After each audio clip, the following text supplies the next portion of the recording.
Eu dirigia com confiança a carrinha da empresa pela estrada ao longo do oceano e percebia que a única coisa que queria era silêncio. Tenho 27 anos e, nos últimos 6, tenho trabalhado nos contratos da nossa empresa de gestão de resíduos, percorrendo cidades e vilas, convencendo os presidentes de câmara de que o lixo deles pode ter algum sentido, além do mau cheiro. Vi aterros a fumegar no verão e contentores subterrâneos a ficarem cheios, porque as pessoas têm preguiça de separar o lixo. Aprendi a falar de forma a que até o funcionário mais teimoso concordasse em assinar o contrato, mas hoje, ao regressar a casa após uma viagem de 3 dias, não me sentia uma vencedora, mas sim uma bateria esgotada.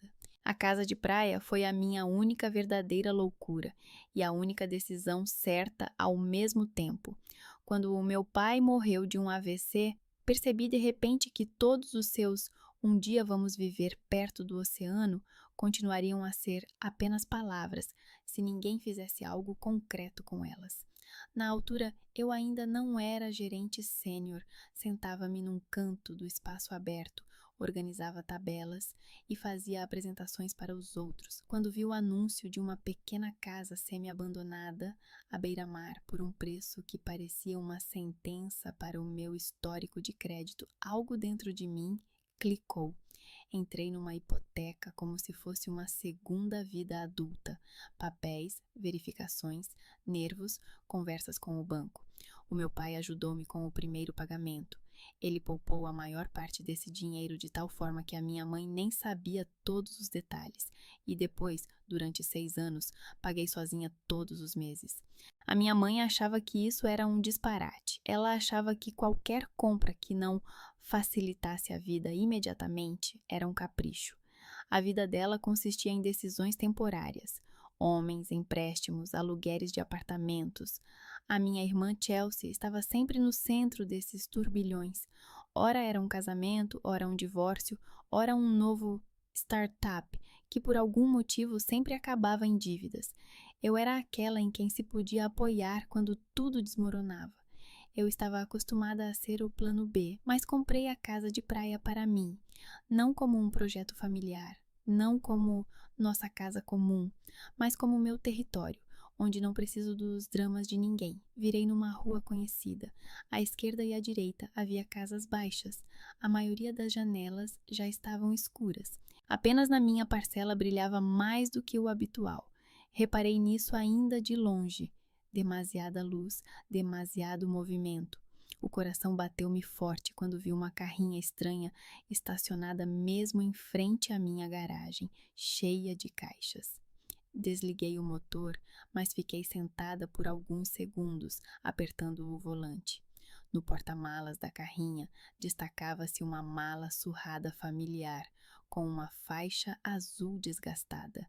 Era a mesma mala que a minha mãe usava quando se mudava de um homem para outro e depois voltava. Perto do portão estava a minha sobrinha mais velha, Amberly, com um animal de pelúcia nas mãos. Na escada que levava ao terraço, um homem desconhecido com um casaco amarrotado carregava uma caixa pesada com a inscrição "Cozinha" escrita a marcador. E no terraço, dando instruções, estava a minha mãe. O cansaço desapareceu como se nunca tivesse existido. Saí do carro, fechei a porta e caminhei lentamente até a casa. O vento do oceano puxava o meu cabelo, a areia estalava sob os meus pés, mas tudo isso se tornou pano de fundo. Amberly foi a primeira a me ver, parou, apertando o brinquedo contra o peito. "Tia Stacy!" A sua voz tremia entre a alegria e a tensão. A mais nova, Riley, espreitou por trás das caixas e rapidamente se escondeu de volta. Parei perto da escada, olhando primeiro para as crianças, depois para cima, para essa minha mãe. "O que é que isto tudo significa?" A minha voz soou seca, sem saudação. A minha mãe virou-se bruscamente. Nas mãos, ela tinha o meu velho vaso, que eu tinha deixado no apartamento da cidade e certamente não tinha trazido para cá. O seu cabelo ruivo curto estava preso num rabo de cavalo desleixado, o rosto cansado, mas nos olhos a mesma confiança na sua própria razão. Ah, já chegaste, disse ela, como se eu estivesse atrasada para um evento planejado. Estamos um pouco ocupados aqui. Vês quanto trabalho? Vejo, respondi. Vejo um carro estranho, caixas estranhas e você no meu terraço. O homem com a caixa murmurou: desculpe, ao passar por mim. Ele nem sequer olhou para mim. Para ele, eu era apenas um obstáculo no caminho entre a garagem e o terraço. Dei um passo para cima. Mãe, por que há coisas suas na minha casa? Tentei falar com calma, mas a minha voz ainda traía a minha atenção. Ela colocou o vaso sobre a mesa perto da janela e ergueu as sobrancelhas. Ah, esta casa não é só sua, disse ela calmamente. É propriedade da família, o teu pai ajudou com a entrada inicial. Esqueceste? Sem o dinheiro dele, não terias comprado esta casa. A Chelsea e eu decidimos que era hora de torná-la um verdadeiro lar familiar. As palavras "a Chelsea e eu decidimos" fizeram-me sentir uma leve tontura. Passei a mão pelo corrimão para me apoiar. Vocês, o que fizeram? Perguntei lentamente. Mudaram-se, interrompeu inesperadamente outra voz. Chelsea saiu de casa com uma caixa nas mãos, vestindo uma camisola larga e calças de treino, descalça. Ela parecia ter acabado de chorar, mas agora seu rosto estava congelado em um meio sorriso, meio expressão de raiva. Olá, irmãzinha, surpresa. A caixa em suas mãos estava marcada com Quarto da Em. Olhei para dentro. Havia livros infantis, camisetas pequenas, um par de tênis. Tudo parecia indicar que eles não tinham apenas vindo passar uns dias, mas planeavam uma ocupação permanente. Não tive tempo de avisar, continuou Chelsea sem esperar por uma resposta. O Blake expulsou-nos de casa, sem mais nem menos, com as crianças, não tinha onde ficar.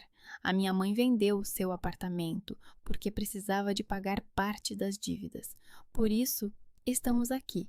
Ela disse isso num tom que outras pessoas usariam para dizer: passamos por aqui para tomar um café. Sem mais nem menos. Como assim? Não desviei o olhar. Ele simplesmente abriu a porta e pediu para saíres.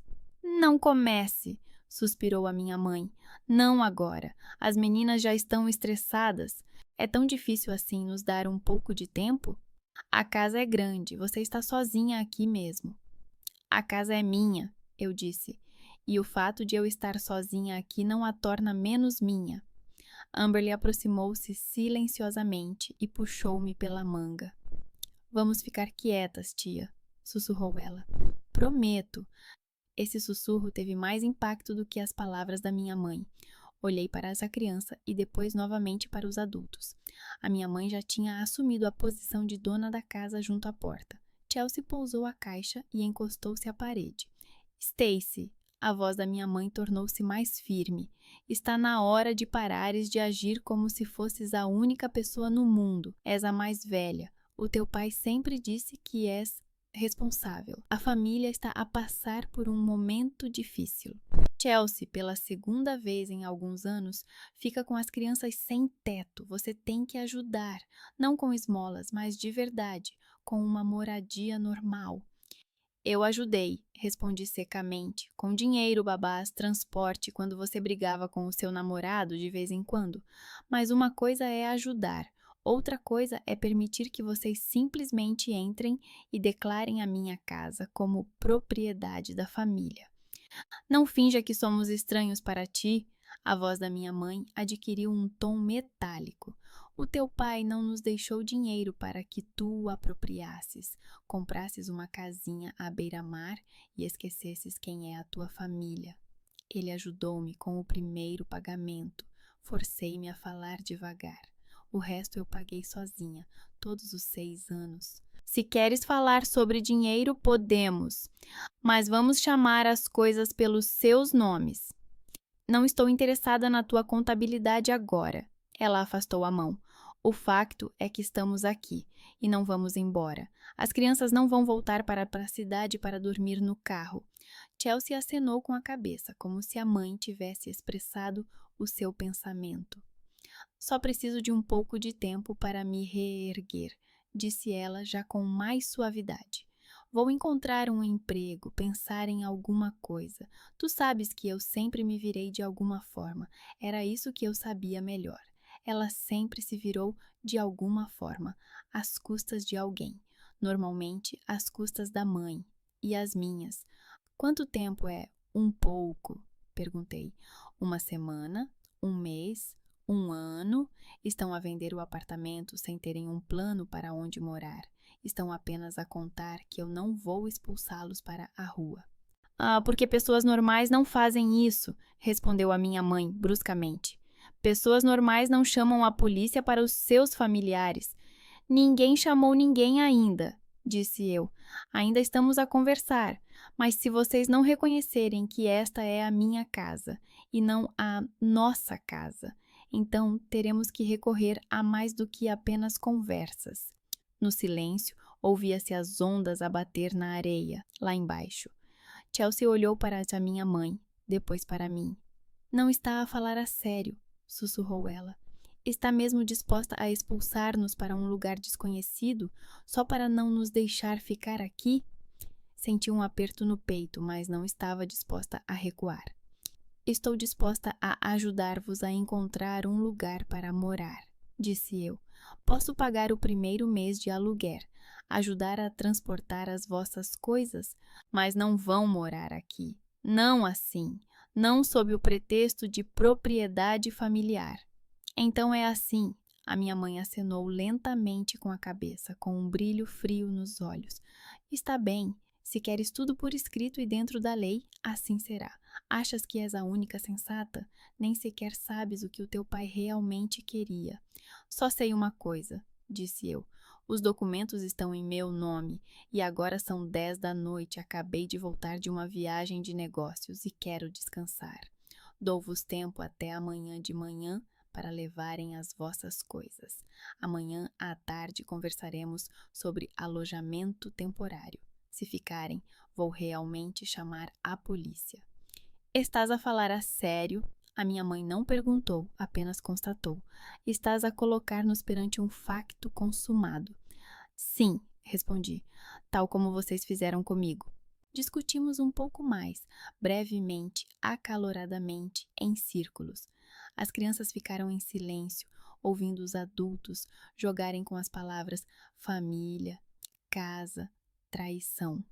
Depois, tranquei-me no meu quarto, tirei do armário um arquivo com cópias dos documentos da casa e fiquei sentada por muito tempo, olhando para o meu nome na linha proprietária. Os meus dedos tremiam um pouco quando fotografei as páginas com o telemóvel. Embora tudo isso já estivesse guardado na nuvem, eu só queria ter algo tangível à mão. À noite dormi mal, a casa respirava sons estranhos. O barulho de caixas, passos atrás da parede, vozes baixas. De manhã levantei-me antes de todos. Sentei-me na beira da cama, com o telemóvel na mão, pensei em todas as opções possíveis e liguei para essa delegacia. A voz do outro lado da linha era calma, um pouco cansada. Apresentei-me, dei a morada, expliquei que havia pessoas na minha casa sem a minha permissão, que consideravam a casa propriedade comum, mas que nos documentos só eu constava.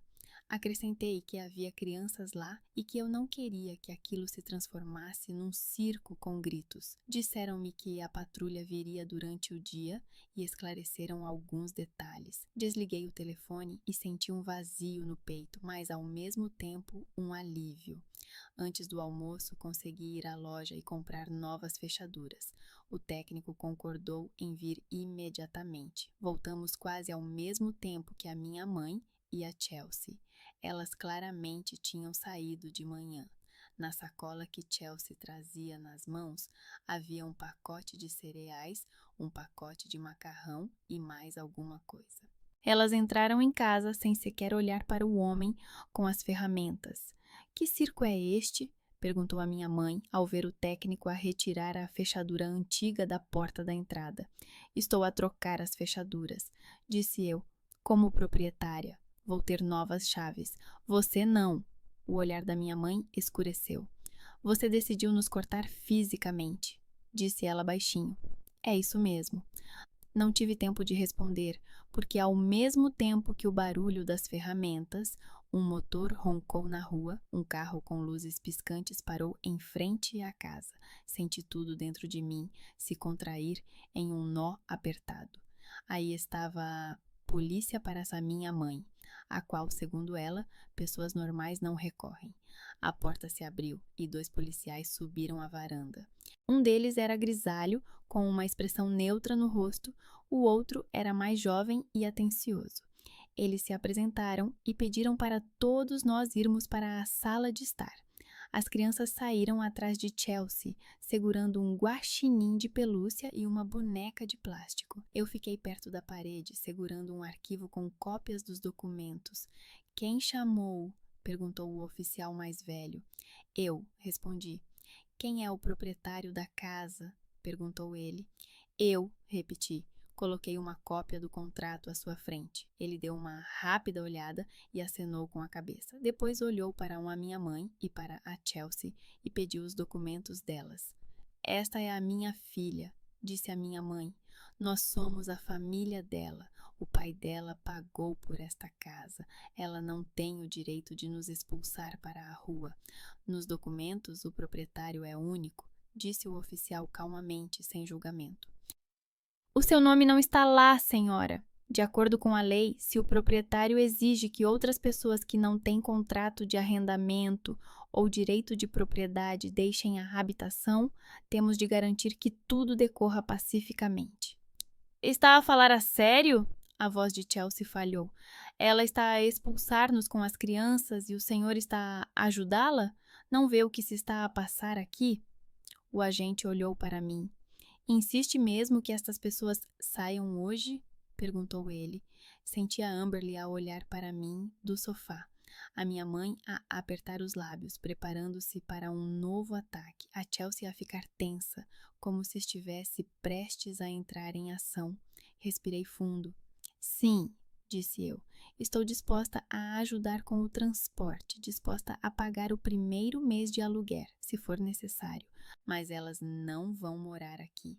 E sim, quero que tudo seja feito da maneira correta, sem gritos e brigas. A minha mãe virou-se lentamente para mim. Acha que ganhou, disse ela baixinho. Mas isso é só o começo.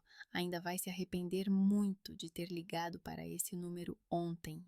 Uma semana depois de o carro da polícia ter saído da minha casa, o telefone ainda vibrava, às vezes com novas mensagens da minha mãe e da Chelsea, mas eu aprendi a não abri-las imediatamente. Eu sabia o que estaria lá: acusações, insultos, manipulação das crianças, promessas de resolver isso como uma adulta. Fiz exatamente o que prometi.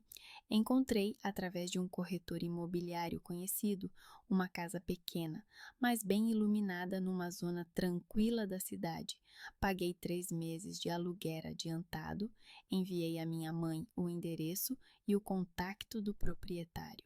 Recebi em resposta um seco tudo bem, sem agradecimentos. Isso foi o suficiente para finalmente deixar de me sentir um monstro que tinha expulsado as minhas sobrinhas para a rua. Eu não as expulsei. Eu estabeleci limites e, ao mesmo tempo, paguei por um colchão macio do outro lado desses limites. Eu queria acreditar que, depois de se mudar para a nova casa, a minha mãe se acalmaria e teria tempo para pensar. Isso foi ingenuidade da minha parte. Em vez de silêncio, fui atingida por uma onda de golpes indiretos. Eu estava no autocarro a caminho do escritório quando a minha tia Faith ligou. Não éramos muito próximas. Ela morava noutro estado, trabalhava na contabilidade de uma pequena fábrica, ocasionalmente vinha nos visitar nos feriados e sempre me trazia alguns presentes práticos: cadernos, canetas, calculadora. Ela era a irmã mais velha do meu pai e a única pessoa da família dele que não disse frases banais no funeral, mas simplesmente sentou-se ao meu lado e segurou a minha mão. Ela não gostava de ligar sem motivo, então o nome dela no visor já era, por si só, um sinal de alarme. Olá, Stacy. A voz dela estava um pouco rouca, como sempre, mas havia algo mais nela. Cautela. Podes falar agora? Posso, ainda estou a caminho. Coloquei o telefone no ouvido e aproximei-me da janela. Aconteceu alguma coisa? Pode-se dizer que sim, ela suspirou. Sinceramente, não sabia se devia interferir, mas parece que preciso. A tua mãe ligou-me esta manhã. Apertei o corrimão.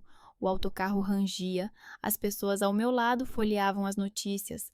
Alguém trocava mensagens em voz alta, mas tudo isso passou para segundo plano. E o que ela disse?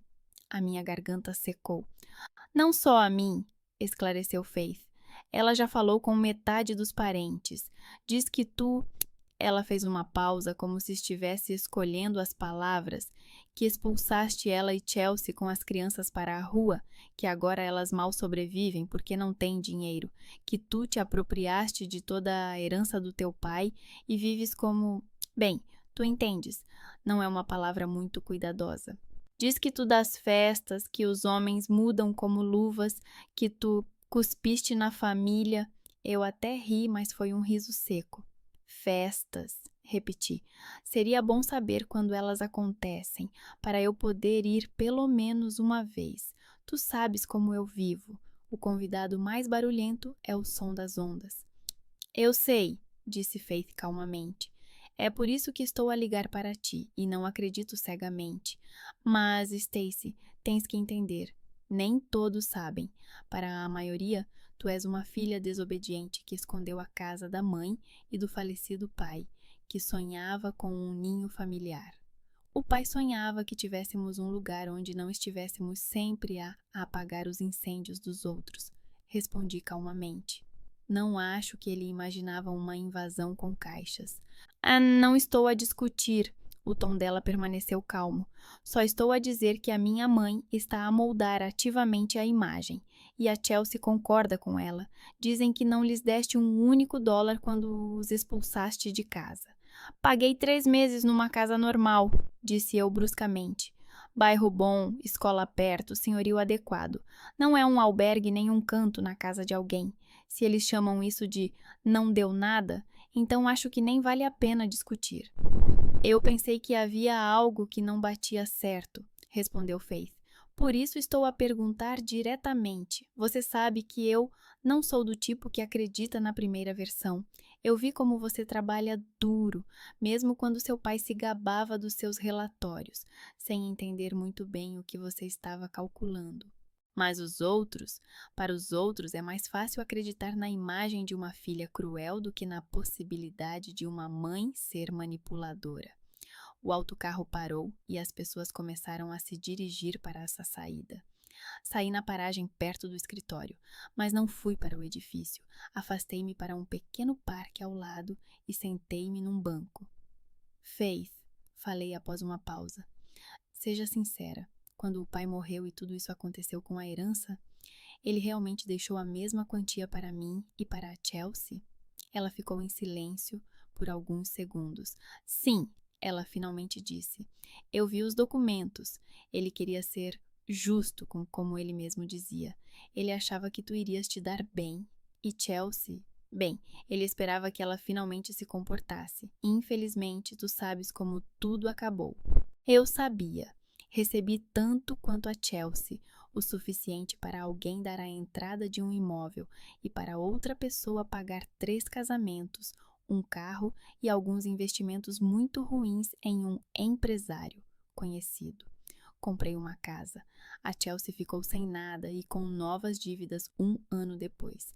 A minha mãe ajudou-a a resolver o pior, lembrando-me que eu estava sentada em cima de ouro, enquanto a minha irmã mal se mantinha de pé. A tua mãe ficou muito ofendida com o teu pai naquela altura, continuou Faith. Ela pensava que ele lhe deixaria uma parte, mas ele foi, como dizer isso de forma mais suave, teimoso. Disse que ela era adulta e que o dinheiro era necessário para as filhas. Depois, quando tudo se acalmou, ela andava como uma granada sem o detonador. E quando viu a tua casa... Bem, tu sabes como ela vê isso. Como prova de que tu Te aproveitaste de todos. Obrigada por ligares, disse eu. Eu não sei como lidar com tudo isso. Comece por deixar de se defender perante todos, respondeu Faith. Quem quiser perguntar, perguntará, como eu. Quem quiser apenas condenar, encontrará um motivo. Mas prepare-se, se a minha mãe já se entusiasmou, isso não vai acabar em fofocas nas cozinhas. Ela disse algo sobre advogados e que ainda vai mostrar a quem pertence a casa. Apertei o telefone na mão.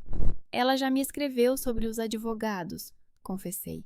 Por enquanto, não estou a reagir. Já tenho problemas no trabalho. No trabalho? Faith ficou alerta. O que se passa? Expliquei resumidamente, sem entrar em detalhes, sobre as negociações e os números. 2 dias atrás, meu diretor, Marshall Boyd, me chamou para uma reunião. Ele parecia incomumente sério. Não como durante as negociações com o Conselho Municipal, onde sua severidade era parte do jogo, mas algo mais pessoal. Havia uma carta impressa sobre a mesa à sua frente. Stacy, recebemos uma reclamação, começou ele quando me sentei. Anônima. Dizem aqui que você usa sistematicamente o tempo de trabalho e os recursos da empresa para resolver questões familiares privadas e que, por causa disso, os projetos são prejudicados. Ele não me mostrou a carta imediatamente, mas eu vi o suficiente. O meu nome, uma menção à casa de praia, frases sobre estilo de vida libertino e desrespeito pelas responsabilidades familiares. O estilo era familiar, muito emocional para uma reclamação real, muito pessoal. Não havia exemplos concretos, apenas acusações genéricas como todos sabem e os clientes estão insatisfeitos. Você acredita nisso? Perguntei, engolindo a raiva. Acredito nos números, respondeu Marshall, e nos factos. Enquanto os projetos forem concluídos a tempo, não me importo com a vida privada das pessoas, mas tive de passar metade do dia a acalmar o chefe do departamento municipal, que também recebeu essa queixa. E isso já me preocupa, senti um frio. Ainda conseguia aceitar que a minha mãe estivesse disposta a difamar-me aos olhos dos parentes. Mas interferir no meu trabalho, nos meus clientes, é outro nível. Nunca usei o carro da empresa para assuntos pessoais, disse eu. Nunca faltei a reuniões, nunca transferi as minhas tarefas para outros. Tu sabes disso? Eu sei, ele acenou com a cabeça.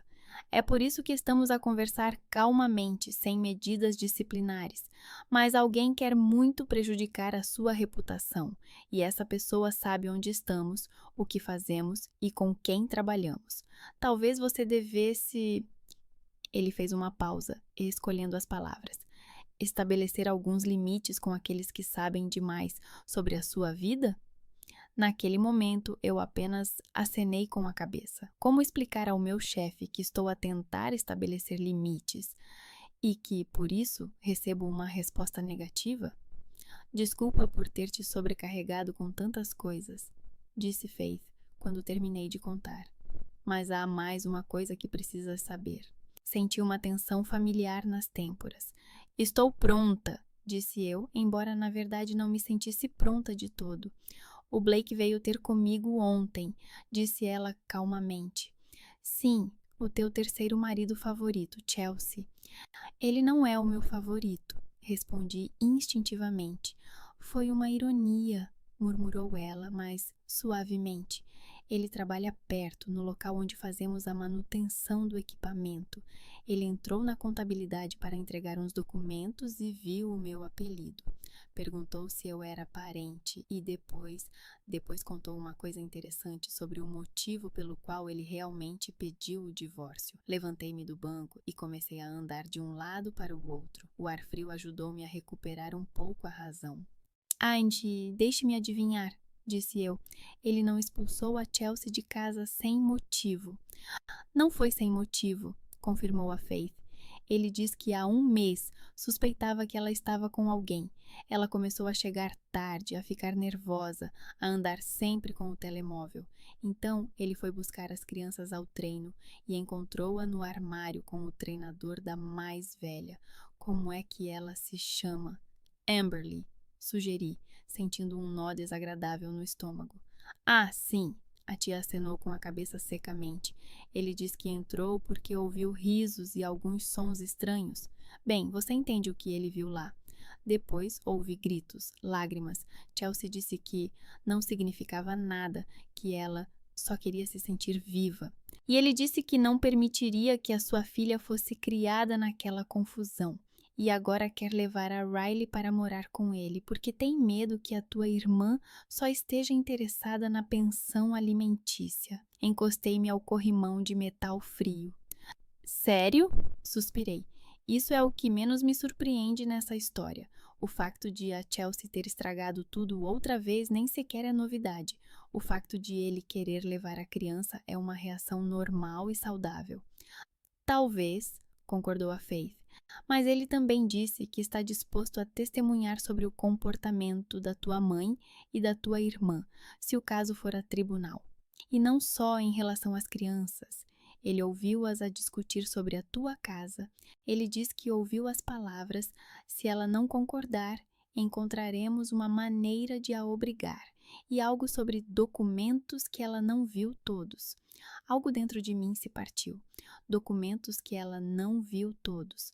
Lembrei-me da frase da minha mãe sobre nem sei o que o meu pai realmente queria. Lembrei-me do seu tom confiante quando falava sobre propriedade familiar. E de repente todas essas peças se encaixaram. Achas que há mais algum documento que eu não conheça? Perguntei baixinho. Acho que o teu pai era teimoso, mas não era burro, respondeu Faith. Ele talvez falasse em partes iguais, mas via muito bem que uma filha levava tudo e a outra fazia drama. Não me surpreenderia se ele tivesse mudado alguma coisa no final, mas isso são apenas suposições. De qualquer forma, se ela tivesse um trunfo legal real, já o teria usado, em vez de apenas ligar para os parentes chorando. Eu queria dizer algo, mas naquele momento o telefone vibrou brevemente. Um e-mail recebido. Olhei mecanicamente para uma tela e vi o assunto. Comunicado oficial, importante. O remetente era um escritório de advocacia cujo nome eu nunca tinha visto antes. Faith, interrompia. Acabei de receber uma carta de uns advogados, provavelmente da minha mãe. Abre, disse ela calmamente. Depois respira fundo e arranja um advogado decente. Não um amigo, nem um conhecido de um conhecido, mas alguém que é pago para estar do teu lado. Acenei com a cabeça. Embora ela não pudesse ver, despedi-me e desliguei. Os meus dedos tremiam um pouco quando abri o e-mail. Na minha cabeça só havia um único pensamento. Não entres em pânico. Lê, depois pensa. A carta era seca, sem emoção. Prezada Sra. Stacy Crawford, informamos que, em nome da nossa cliente, Sra. Diana Crawford, foi apresentada uma ação judicial para reconhecimento de direitos de propriedade parcial sobre o imóvel localizado na... Seguiam-se os dados do imóvel, parágrafos, referências a alguns precedentes, frases favoritas dos advogados do tipo considera que tem fundamentos legais. E no final, um anexo na forma de documento oficial.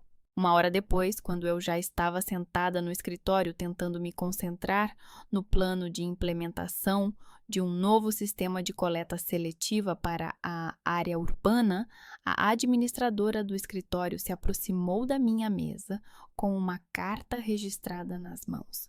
É para você, disse ela com um pouco de compaixão. Parece algo sério. O envelope tinha o selo do tribunal. Abriu com cuidado, como se pudesse haver algum veneno lá dentro. Dentro havia uma intimação. Data, hora, nome do caso. Diana Crawford contra Stacy Crawford, sobre o reconhecimento do direito a uma parte da propriedade. Olhei para a folha até que as letras pretas começaram a flutuar um pouco. A minha cabeça estava estranhamente silenciosa. Sem pânico, sem gritos, sem lágrimas. Apenas silêncio e uma pergunta muito clara. Se a minha mãe está disposta a ir tão longe por causa da minha casa, o que mais ela está a esconder? E o que exatamente ela planeia usar contra mim no tribunal? Contratar um advogado contra a própria mãe é aquele ponto da vida adulta que não estava em nenhuma lista de sonhos, nem em nenhum plano. Eu estava sentada em frente a Travis McKay e percebi que não estava a olhar para as pastas dele, mas para as mãos, secas, com tinta nos dedos, unhas um pouco roídas. Uma pessoa nervosa, mas que trabalha. Isso me convém. Resumindo, disse ele, folheando a notificação e os meus documentos da casa. A sua mãe quer dinheiro e uma vitória simbólica. Dinheiro, porque ela não tem vitória. Porque você disse não pela primeira vez e ela não consegue aceitar isso. Essa é a conclusão jurídica? Perguntei. É humana, ele deu de ombros. Juridicamente, tudo é mais simples. No papel, você é a única proprietária. Os argumentos dela baseiam-se no fato de o seu pai ter ajudado com o primeiro pagamento e ter em mente a propriedade conjunta. Vamos refutar isso. Agora, a questão é: houve um empréstimo do seu pai? E há algo além das suas memórias que confirme isso? Houve, suspirei. Ele deu-me dinheiro para o primeiro pagamento. Escrevemos um recibo muito formal porque sou teimosa e gosto de papel. Devolvi-lhe em prestações, em dinheiro e transferências. Em 3 anos, devolvi tudo. Onde está o recibo? Devia estar no meu cofre, na casa de praia. Depois que a minha mãe e a Chelsea fizeram uma invasão lá, não consigo encontrá-lo. Ele resmungou. Perder um documento que lhe é vantajoso não é a melhor ideia, mas o seu pai usava o banco, então vamos solicitar os extratos. Os pagamentos que você fez a ele já são um argumento, e ainda vamos encontrar o notário que registrou a compra. Se ele estiver vivo e não estiver numa comunidade religiosa sem contacto, poderá confirmar que o dinheiro era um empréstimo. A sua calma irritava-me e, ao mesmo tempo, acalmava-me. Não perguntas por que é que eu me meti nisto, disse eu. É a tua mãe, não a minha, respondeu ele. Preciso de ganhar o caso, mas para ganhar, preciso de entender até onde ela está disposta a ir. Ela sabe fazer-se de vítima? Esse é o seu papel básico. Sorri amargamente. E Chelsea é o seu adereço favorito. Ele acenou com a cabeça e começou a fazer uma lista de pedidos. Banco, notário, cópias do testamento. Assinei os papéis, sentindo que, a cada traço da caneta, algo há muito rachado se partia de forma sutil, mas definitiva. Alguns dias depois, ele enviou-me digitalizações, extratos da minha conta, onde estava escrito preto no branco, transferências mensais para o meu pai com a indicação reembolso de dívida. O último pagamento foi feito 1 ano antes da sua morte. Nada de romantismo, apenas números, mas os números às vezes são mais honestos do que as pessoas. Isso é bom, disse Travis ao telefone. Agora temos algo além das suas palavras. Se encontrarmos provas de que ele considerava isso um empréstimo e não uma contribuição para essa casa da família, a sua lenda desmoronar-se-á. Enquanto ele procurava um notário, a minha mãe e a Chelsea escolheram outra tática, através das crianças. Os primeiros vídeos da Amberly e da Riley chegaram no domingo, perto da noite. Eu estava sentada no terraço com o meu portátil, a ver tabelas sobre o novo bairro quando o telemóvel tocou várias vezes seguidas. O chat em grupo, eu e as minhas meninas, que antes era sobre feriados e fantasias escolares, transformou-se numa transmissão de lágrimas encenadas. No ecrã, Amberly estava no chão da nova sala de estar. Os olhos vermelhos, um brinquedo de pelúcia nas mãos. Em algum lugar fora da imagem, a voz de Chelsea sussurrava: "Diga que sente saudades da tia. Fale sobre o mar." Amberly soluçava com excesso de zelo. "Até, tia Stacy, nós sentimos muito a sua falta", ela diz com dificuldade. "Aqui não há oceano. Aqui é chato. A mamãe diz que não temos casa. Queremos ir para essa sua casa. Tu gostas de nós, não gostas?" O segundo vídeo é da Riley, a mais nova, com rímel borrado, claramente não infantil. Ela confunde as palavras e parece não entender muito bem por que está a chorar. Tia, eu quero morar perto do mar, diz ela, mordendo o lábio. Nós vamos ser quietas, nós vamos ser boas. Por favor. Se eu não tivesse ouvido as dicas vindas de fora do quadro, provavelmente teria cedido. Mas essas falas adultas na boca de uma criança soavam falsas, como uma dublagem barata. E mesmo assim, meu coração se apertou, porque a culpa é uma péssima ouvinte, mas uma ótima atriz. Fiquei olhando para essa tela preta por um longo tempo antes de responder. Escrevi brevemente. Eu amo-vos. O que os adultos dizem são as suas histórias. Estarei sempre ao vosso lado quando precisarem de ajuda. Mas agora os adultos têm de resolver as coisas entre si. Vocês não têm culpa do que aconteceu. 1 minuto depois, recebi uma mensagem da Chelsea. Não envolva as crianças nas suas ofensas. Eles precisam de um lar, não das suas palestras sobre limites. Tive vontade de escrever tudo o que pensava sobre quem envolveu quem em quê. Mas apaguei o texto e larguei o telemóvel. Se há algo que finalmente aprendi, é a não entrar em brigas em campos onde as regras são ditadas pelo outro lado. Enquanto a minha mãe fazia o papel da filha cruel no cinema, o trabalho transformava-se num tabuleiro de xadrez. Depois da primeira carta anônima com indignação sobre assuntos pessoais durante o horário de trabalho, eu esperava que tudo acabasse aí. Ingenuamente, Marshall chamou-me novamente ao escritório. Desta vez, havia fotos impressas sobre a mesa. Reconheci-me, mas não reconheci a realidade. Na primeira foto, eu estava ao lado do balcão do bar, segurando um copo de plástico e rindo, com a cabeça jogada para trás. Na segunda, parecia estar a abraçar alguém, encostando-me muito perto.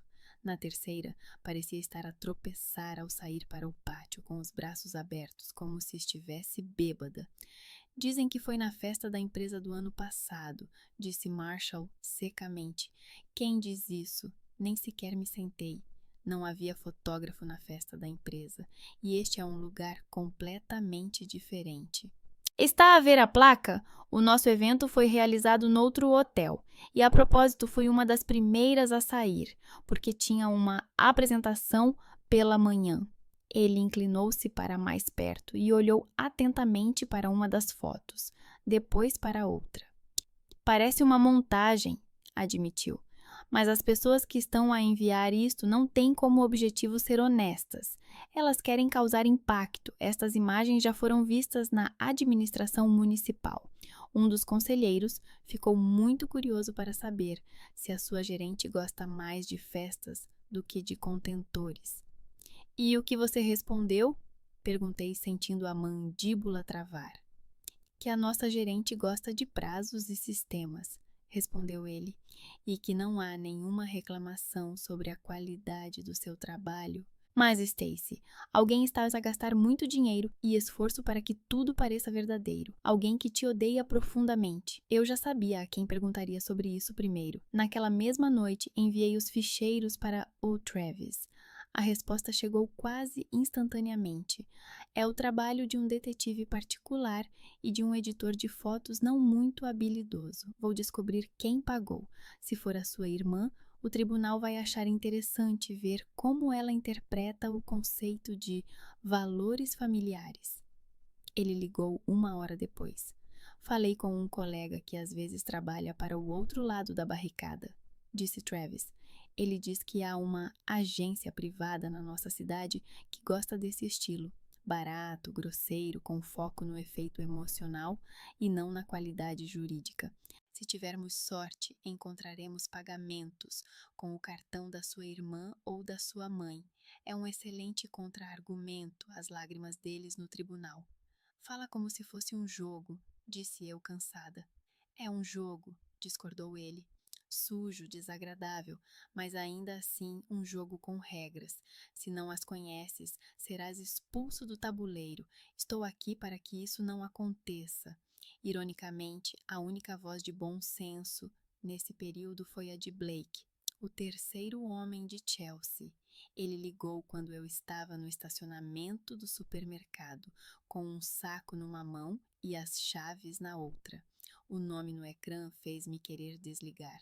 No entanto, acabei por aceitar a chamada, provavelmente por puro masoquismo. Stacy, olá! A voz dele era inesperadamente baixa. Podes falar? Posso, mas não prometo que será agradável, respondi. Não estou interessado em agradar. Ele resmungou. Olha, sei que estás numa guerra épica com a tua mãe e a tua irmã, e não vou me meter nisso. Só me interessa uma coisa, a minha filha, e o que a Chelsea está a fazer com ela. Encostei as costas no carro. Ela pediu pensão alimentícia? Perguntei. Sim, disse ele, e não apenas solicitou. Nos documentos dela consta que a Riley precisa de quase tanto quanto eu ganho. A lista de despesas tem itens que me fazem rir e chorar ao mesmo tempo, de cursos semanais de desenvolvimento a retiros emocionais obrigatórios para a estabilidade da criança. Tu sabes de que retiros a tua irmã precisa. Ela precisa sempre de algo que outra pessoa pague, resmunguei. Exatamente, concordou ele. Guardei todos os extratos bancários do último ano. O que eu enviava para a criança ia para bares, lojas, manicures. Cite pelo menos um programa terapêutico em que se escreve no cheque champanhe e noite num motel. Senti não só indignação, mas também puro interesse profissional, pelas provas. E o que você quer? Perguntei. Levar a Riley, disse ele, sem rodeios. Completamente. Vou entrar com uma ação de custódia. Tenho um emprego estável, uma casa própria, um horário normal. Ela é uma pessoa que começa um romance com o treinador da filha mais velha, bem no vestiário. Não quero que a minha filha cresça nesse ambiente, mas os tribunais não gostam de tirar os filhos das mães, a menos que haja provas sistemáticas. E tu pareces ter muitas histórias sobre como a Chelsea lida com dinheiro e com pessoas. Queres que eu testemunhe contra a minha irmã? Senti a garganta secar. Quero que digas a verdade, respondeu ele. Já estás a dizer a verdade sobre a tua mãe no tribunal. Não finjas que continuas de fora. Eles contam que serás um multibanco silencioso com um sentimento de culpa. Se não o fizeres, continuarão a usar-te a ti e às crianças como escudo. Fiquei em silêncio. Em algum lugar no fundo da minha mente, a voz que cresceu com as frases da minha mãe, não se expõe à família em público, gritava que isso já era demais.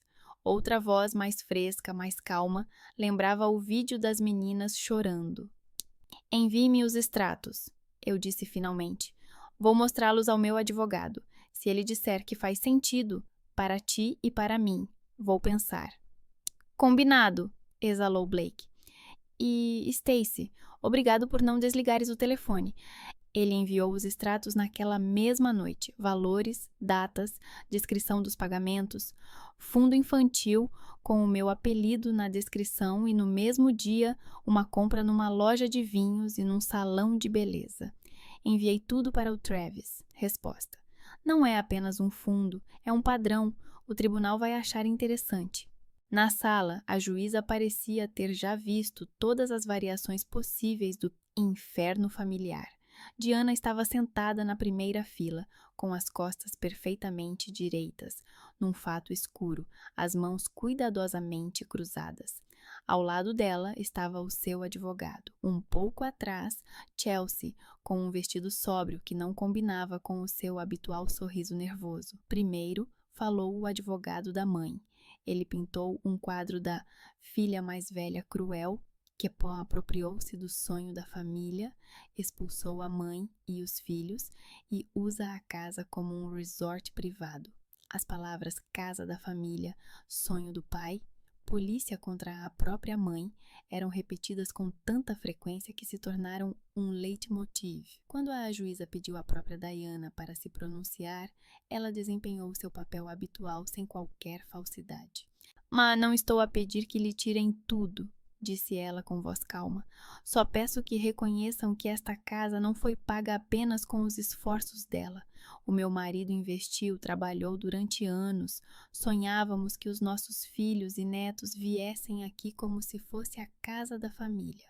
Nunca imaginei que a minha filha mais velha chamaria a polícia para me expulsar e aos miúdos de casa. Fiquei sem casa porque vendi o meu apartamento para pagar dívidas. Agora quero pelo menos uma parte do que construí com o meu marido. Ela falava no plural, mas olhava para mim como se fosse eu contra ti. A juíza ouvia, acenava com a cabeça sem comentar nada. Depois foi a nossa vez.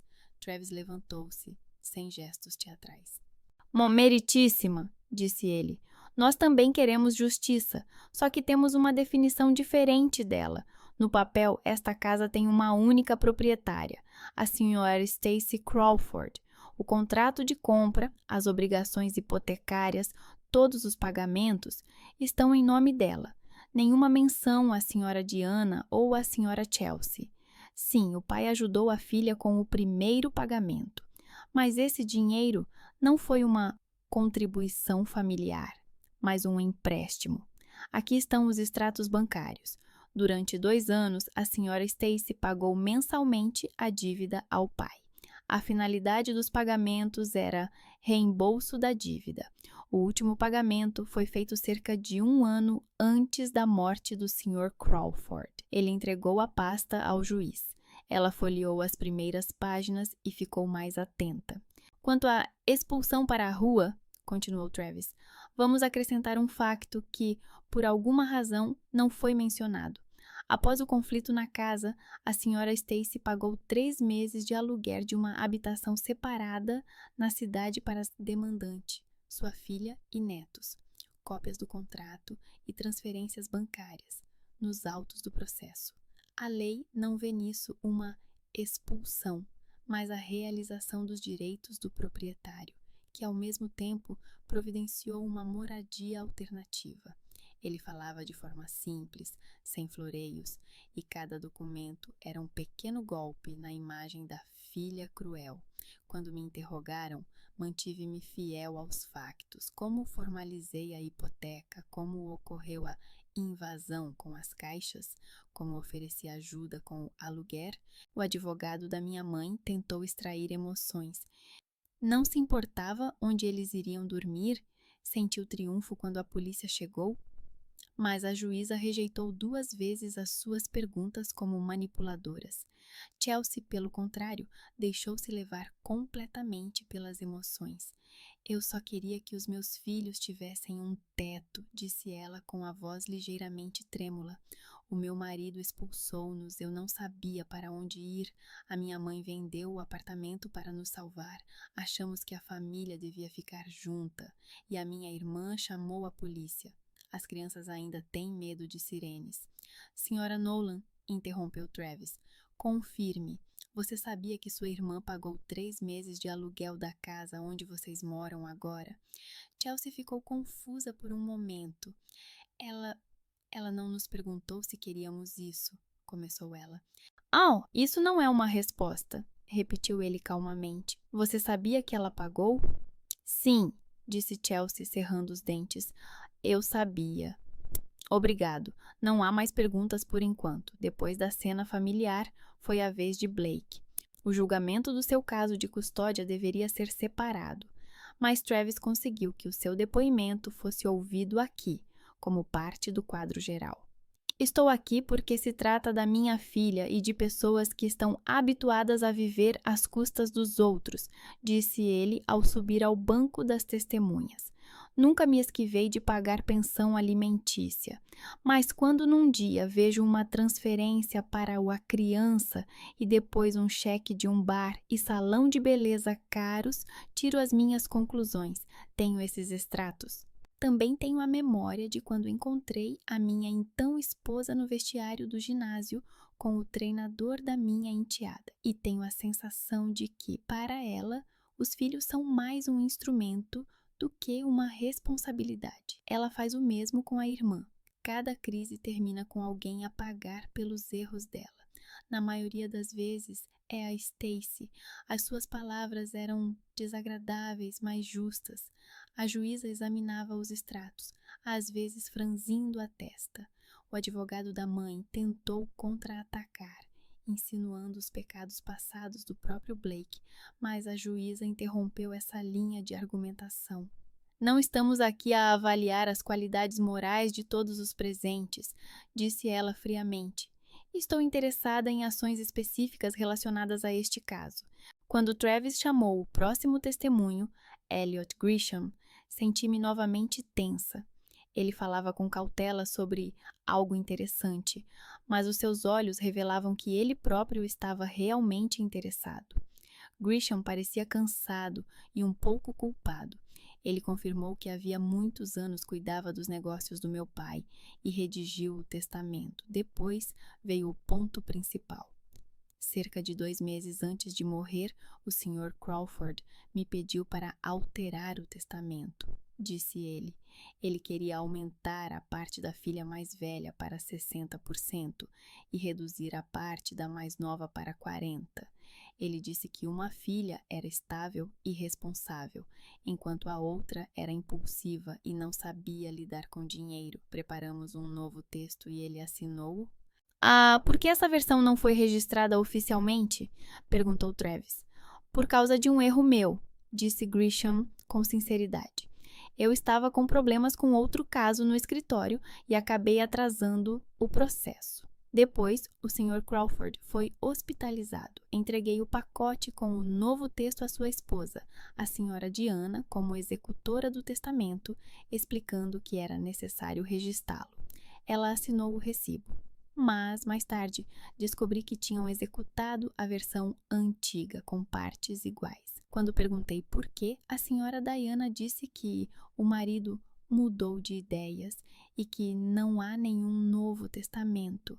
Depois, lembrou-me que sabia do erro no meu outro caso e que a discussão pública dos documentos antigos me prejudicaria. Eu fiquei calado. Ele entregou ao juiz uma cópia do recibo de recebimento do pacote e uma cópia da versão não registrada. O meu nome ao lado do número 60 tremia diante dos meus olhos. A minha mãe se levantou de repente. Ele está a mentir, exclamou ela, levantando-se. Isso é uma conspiração. O meu marido nunca teria prejudicado uma filha. Ele amava-as igualmente. Talvez amasse, disse Grisham secamente, mas via-as de forma diferente. Senhora Crawford, advertiu o juiz, mais uma violação da ordem e será retirada da sala. É ela. A minha mãe já estava a olhar para mim. Foi ela que o convenceu. Ela sempre foi contra a irmã. Você tirou a nossa casa. Agora quer tirar o nosso dinheiro também. Eu queria gritar que não tinha ideia das alterações no testamento, mas Travis tocou levemente no meu cotovelo. Fique calada. E eu fiquei calada. O procurador, que até então permanecia sentado em silêncio ao lado, pediu a palavra e declarou que via motivos para abrir um processo criminal por possível apropriação indevida de fundos e pressão sobre o notário. A juíza anotou, acenou com a cabeça. Na sala, voltou a pairar não apenas o cheiro de drama familiar, mas também de artigos reais. Quando a juíza anunciou a decisão, senti uma estranha mistura de tensão e clareza, como antes de uma onda que já se vê a chegar. O tribunal decide, a sua voz era clara, em deferir o pedido da senhora Diane Crawford. A casa é propriedade exclusiva da senhora Stacy Crawford. A demandante não apresentou fundamentos jurídicos suficientes para que lhe fossem reconhecidos direitos sobre este imóvel. Senti os ombros abaixarem involuntariamente. Os materiais relativos à possível apropriação de parte da herança, no valor aproximado de $70.000, e a pressão exercida sobre o notário devem ser encaminhados ao Ministério Público para análise separada, continuou a juíza. A demandante deve arcar com as custas judiciais e pagar uma indenização parcial pela danos morais à demandada. No que diz respeito à senhora Chelsea Nolan, cobrar as custas judiciais, bem como anexar o seu comportamento financeiro e os extratos fornecidos ao processo de tutela da menor Riley Nolan. Preliminarmente, o tribunal considera oportuno transferir a tutela principal para o pai, o Sr. Blake Nolan. A decisão final será proferida no âmbito de outro processo. O martelo bateu na madeira. A sala começou a descongelar lentamente. As pessoas levantaram-se e recolheram os papéis. A mãe ficou imóvel. Chelsea também. Só quando a juíza já tinha saído é que a mãe se levantou bruscamente, lançou-me um olhar tão cheio de puro desprezo que senti um frio físico e quase correu para a saída. O advogado tentou detê-la, mas ela puxou o braço e se soltou. Chelsea veio até mim no corredor. A maquilhagem dela estava borrada. Ela apertava da bolsa nas mãos como se quisesse estrangulá-la. Você tirou tudo de mim, disse ela com voz rouca. A casa, o dinheiro, a minha mãe, Riley, tudo. Você nunca teve uma casa, respondi. O dinheiro você mesma gastou. Eu não tirei a minha mãe de você. Ela mesma escolheu de que lado ficar. E a Riley? Fiz uma pausa. A Riley precisa de alguém que pense nela, não em pensão alimentícia.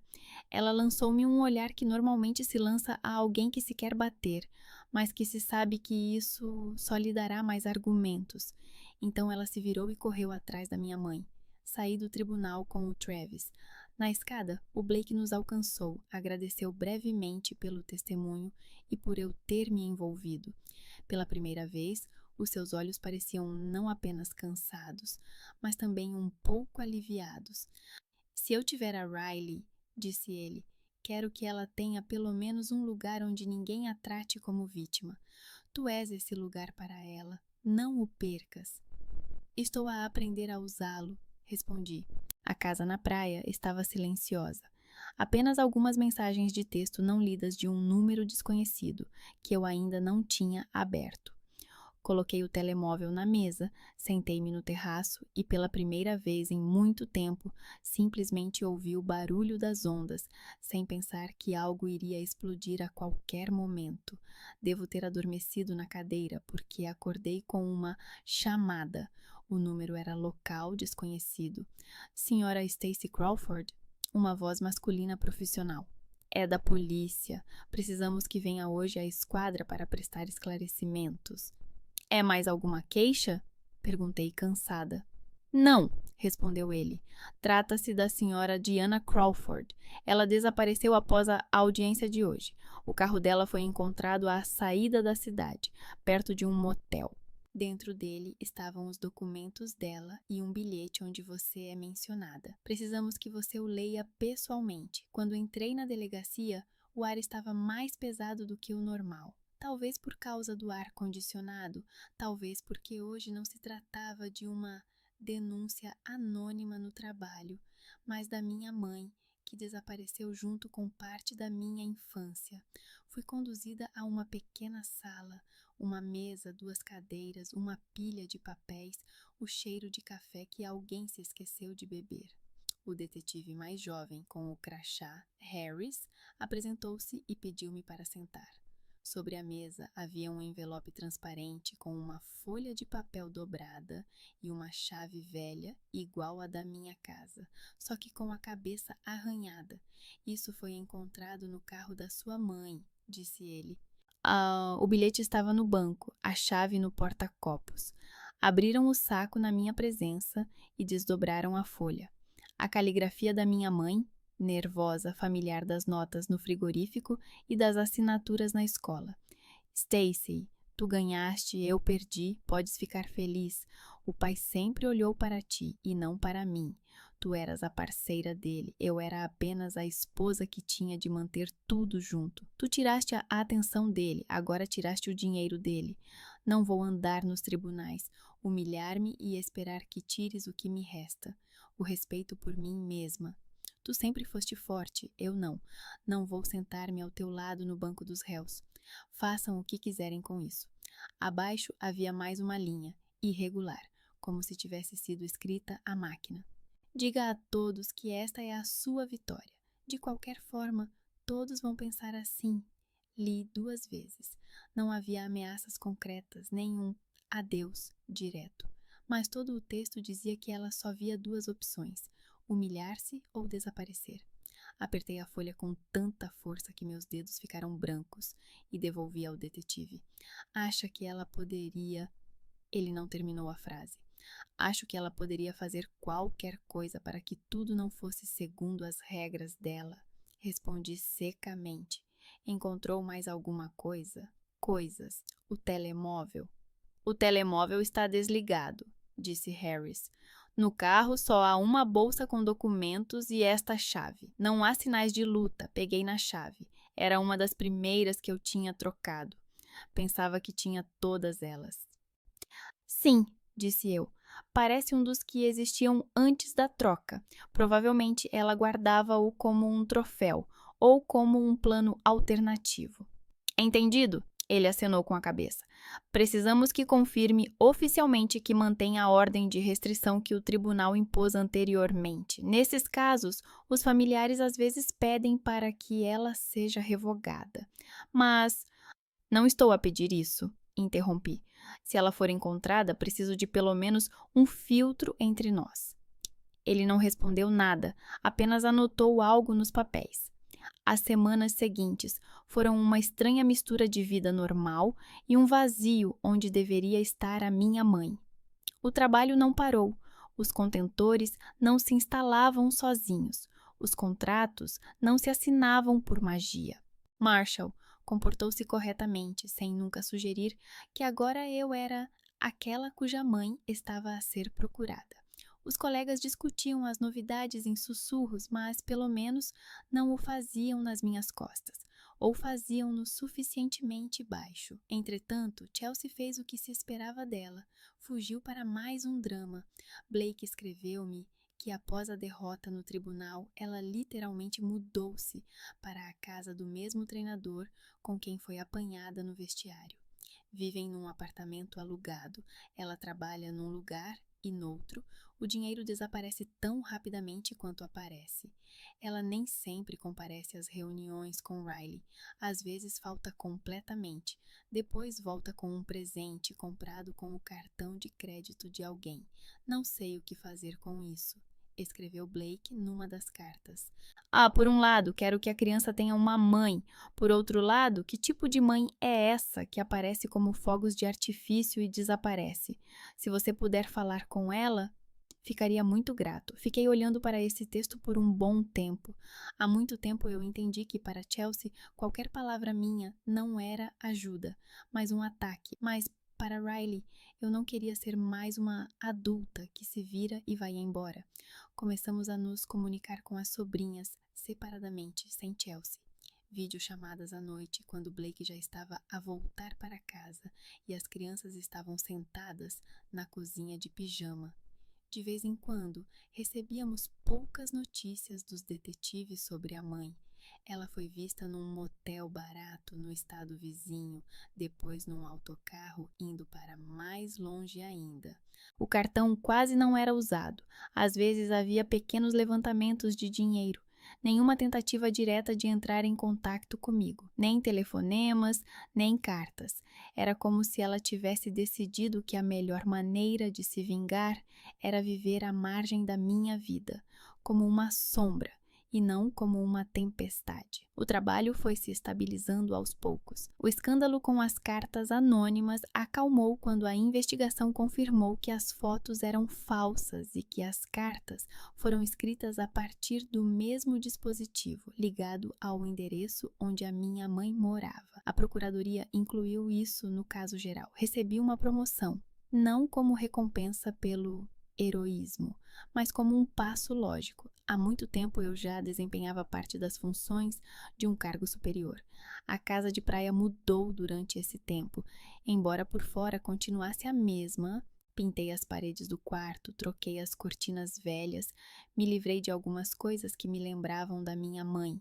Bugigangas, presentes, lembranças deixadas por acaso. Não como um ato de ódio, mas como uma medida de higiene. Quando você limpa os cacos quebrados, isso não significa que odeia o copo, simplesmente não quer cortar os pés. O tempo passou. Riley gradualmente se acostumou a viver com o pai. Amberly cresceu, começou a trabalhar depois da escola e sonhava em ir para a faculdade, longe de tudo isso. Uma noite, quando o sol já estava a se pôr e eu estava sentada na varanda com o meu portátil, o telefone vibrou. O número era desconhecido. O meu coração acelerou automaticamente. Atendi a chamada. Alô? Houve alguns segundos de silêncio do outro lado da linha. Depois, ouvi a familiar inspiração profunda. Ah, é você, disse a minha mãe. A voz dela estava mais baixa do que eu me lembrava. Já bloqueou todos os números do país? Não consegui, respondi. Onde está? Onde não me encontrará, respondeu ela. Não se preocupe, a polícia também não está a fazer muito esforço. Para eles, sou mais uma adulta que perdeu o contato. Para eles, os teus anônimos são mais importantes. Fiquei em silêncio.